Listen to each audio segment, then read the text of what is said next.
Hello and welcome to day 26 of 30 Days of Calm. I am here, sat, posed and ready for my, what's this, fourth to last meditation before the end of this practice, this project. No matter how you engage with this practice, if you engage with it, it will come out as beneficial towards you. Now I have obviously sometimes spun off into esoteric and maybe deep areas while doing this practice. I've just tried to allow that to come out and not really overthink it. But the truth is, that's mine and that's for me, and that's often how I communicate those elements of what I'm seeing and what I'm feeling. Hopefully they are a benefit, at least somewhat. If not, then thank you at least for trying and sticking with me. The point of this practice is that you don't need to see the specific end goal so much right now, because that will be seen as you engage and perform the practice. Just give yourself this time to sit, to be with yourself, and to let the mind still. Okay, a longer intro today, but that's fine. Now I'm going to get on with the practice and I'll see you on the other side. Now rest your attention and notice how you feel. Alright, so we come to the end of what was an absolutely wonderful practice. For me, this whole project has been an experiment in how do I feel being unique and weird and strange, and throwing that out there for everyone to see. And I felt great, I felt liberated, I felt like me, and unapologetically so. And the subject of today's practice was celebrating your individuality and being okay with that. I think we're all so unique. But perhaps some of us find a niche in which society and who they are works quite well, you know.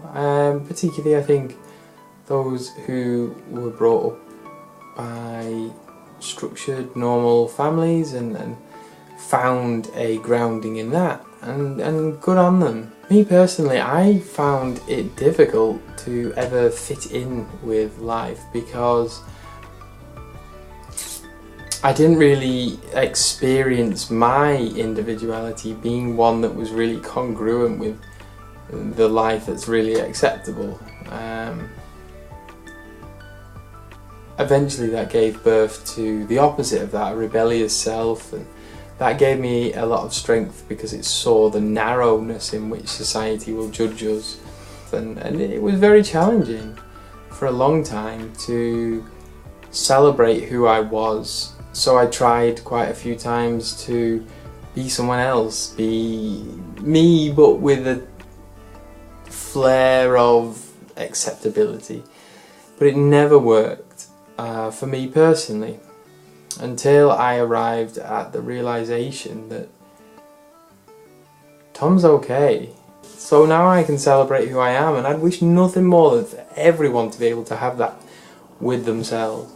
There are so many opportunities out there for people who celebrate themselves, and those opportunities won't really make themselves known until you've practiced being yourself. And I am sure many of you have spent so many years practicing being a warped version of myself that, although I've developed skills and habits and things like that, I have also developed a lot of negativity and things over the years that were really bringing me down. And it's only kind of embracing my odd nature and going to the core of it and finding it and then throwing it and expressing it like this that I found that real freedom.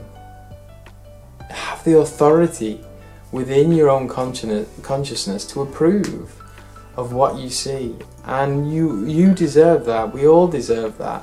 There are so many small state of mind that can drag us down and have us believing things that just are warped, not quite true. And there are a lot of stories that we can get caught up in that aren't our own stories, in which we aren't the narrator anymore. And it's just about practices like this, grounding yourself in who you are, getting to know that person, and stepping outside of the unconsciousness to become who you are and to celebrate it, warts and all. Can spend an awful lot of time in life caught up in tiny little dramas.